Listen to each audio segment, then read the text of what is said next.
Good afternoon, guys. How's everyone doing this Monday afternoon? I hope you're all doing well. I hope you're in the best of health, best of wealth. I hope you're being the best version of yourself you could possibly be, because that's the only way to be nowadays, guys. Especially when you're knocking on a little bit like me, 55. God, never thought I'd reach this age, especially considering which a life that I led many years ago. Anyway, welcome to my channel, guys. Joey Barnett TV. I do try and upload as much content as I possibly can, but you know, behind the scenes, I'm working. I've got a family. We've got a grandson. I've got a motocross bike. I've got other commitments. So I do try and upload it. I do try and upload even as much as I can. Thank you to all those that give me positive feedback on a day-to-day basis, or as much as I upload my content, I get positive feedback. I don't get no negative feedback. And yeah, one of my followers give me a lovely comment yesterday. It gave me a boost. It lifted me up, and he said, I don't get no negative feedback because I'm a positive person and I'm a real man, a proper man. I don't class myself as a proper man, but I suppose I am in a way, yeah, because of I don't like calling people's names. I don't like getting other people involved in shit and, bringing crap to my channel. I really, really don't. This is why I don't bring guests onto my channel, because I don't want to get mixed up in other people's problems. Life is not about problems, and life is not about shit stirring and getting involved in other people's crap. It's got enough trouble of its own with our own crap, let alone other people's crap. That's why I like to stick to my own guns, guys, and stick on my own lane. Well, yesterday I did upload, 1 minute, guys. Let me check this camera because it looks a little bit hazy. No, it ain't too bad, actually. I just checked it. Yeah, yesterday I did upload a video about prison, and it was about being a prison listener. And I did promise you guys that I'll be doing a part 2 to it. So here's part 2 to it. Now, what made me become a prison listener? First of all, it was because of I wear my heart on my sleeve. I've got feelings, I've got thoughts, I've got emotions. I'm not emotionless, and I like how can I say it? I like showing people that I care, not just for the camera. Behind the scenes, I actually do like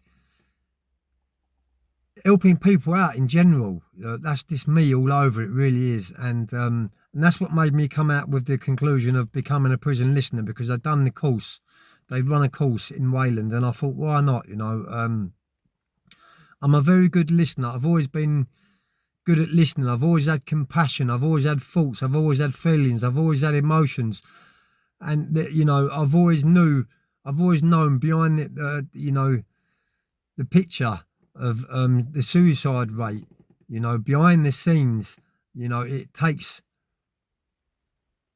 some doing to want to try and take your own life, doesn't it, guys? And that person has got to be in such a bad place to actually want to do that.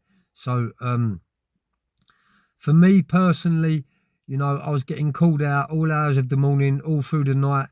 No predicted days, no predicted nights. It could have been morning, afternoon, of a night. I was getting called out as a prison listener to go and help people what are in a bad place, and have tried to commit harry-carry, and were on suicide watch, and things like that. And another thing what I must say on there is this suicide watch, you're meant to have a screw at your door, and they're meant to be opening your flap up every 20 minutes or every half hour to check to see if you're okay. But this wasn't happening, and the reason why it weren't happening is because of shortage of staff, the credit crunch and all the rest of it. So yeah, at first, to be totally honest with you, it did go through my mind that I only wanted to do this course just to get out of my cell, because it got you out of your cell once or twice a week. But as the days turned into weeks, I threw myself into it, and then completed the course, and then obviously become a professional listener of the prison. And they was using me on a daily basis. They really was. And there were some really, really sad cases. There really was some dreadful cases, some horrific cases. Lots of blood, lots of tears. I can't really go into detail too much about it because of, you know, data protection, and I don't want to mention names or anything like that. But some of these youngsters, what I was going out to, you know, was only 22, 23 years of age, and you know they'd cut themselves from there right round to there and cut their wrist, not across, upways, going up your arm too, you know, really thick. And they really try to do away with their lives. And I spent many hours, on many different occasions helping these inmates out. And what it done for me, it gave me great satisfaction, you know, to know that I'm helping someone, and it just gave me satisfaction to know that there was always someone there for these poor people what was in such a bad place that they wanted to take their own life. You know, I was sat on their bed for hours upon hours listening to their stories, and then I become a peer mentor. You know, I knocked my drug and alcohol addiction on the head, and the prison started using me as a mentor to go around mentoring other addicts and users. And yeah, that was my destiny. That was my way in life, and that's probably why I wrote my first book too, to let other people know what goes on behind the scenes. And you know, committing crimes and taking drugs isn't glamorous. It really ain't. You know, and there's a few really sad cases what stick out for me, and they still stick for me today. One of them was a young kid, a squaddy. He'd been chucked out of the army. He was only in the army for a few years, and you know, on leave, went out, had a few fights in a pub, got arrested, and got an automatic dismissal from the army. And then he was from Portsmouth, by the way. This guy. I'm not going to mention our names, but he's from Portsmouth. And if any of you guys on my channel know anything about Portsmouth, it's a navy town, and all like soldiers and squaddies live in the town, and they fight for fun. That's what they done. And this young kid, I think he was 23 or 24, he had a missus and had a little girl, and he got chucked out the army, had a fight in a pub, hit someone with a glass, got nicked for Section 18 GBH, and got 8 or 9 years.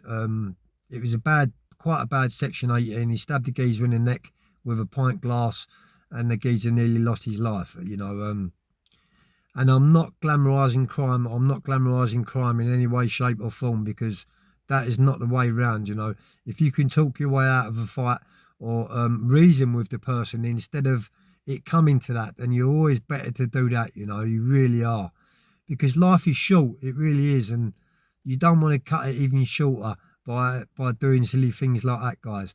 But yeah, this guy, he was in a bad way. He had hardly no previous convictions. His missus had just left him, and as I said, he just had a little kid.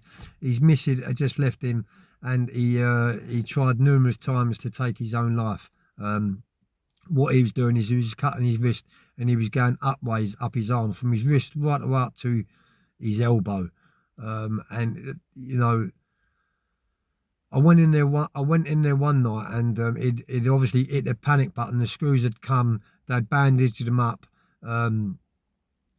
You know, stapled up his arm down the healthcare, and sent him back to his cell. Yeah, they used to send them back to their cell. They'd leave him down the healthcare for a few days, and then they'd send these poor inmates back to the cell. And I went there one night, and I'll tell you what, he'd pulled the staples, metal staples, because the cut was that big. They couldn't do it with normal stitches. They had to staple it. And I went there one night, and he'd pulled the staples out, and the blood had seeped through the mattress and gone onto the floor.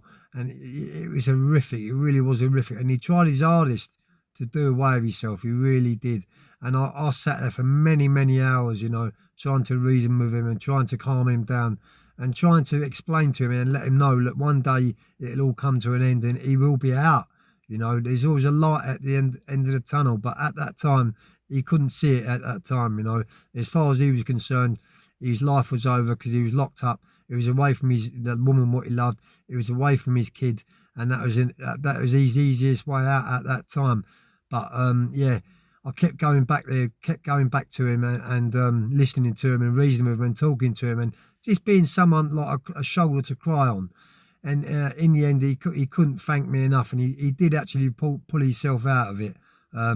But yeah, I've got shipped out of Wayland, obviously, and I don't know what happened to him, but it does go round in my head now, still today, all these years later, 20 odd years later. I hope he's doing well. I hope he's out, you know, I hope he's back with his missus and his kids. And yeah, that's the reason why I chose to be a listener in prison, because as I said, I've always had thoughts, I've always had feelings, I've always had compassion, I've always been an emotional type of a person. And if I can help one person out, then I will do that, guys. I hope you enjoy my content, guys. I'll be back at you in a bit. Peace.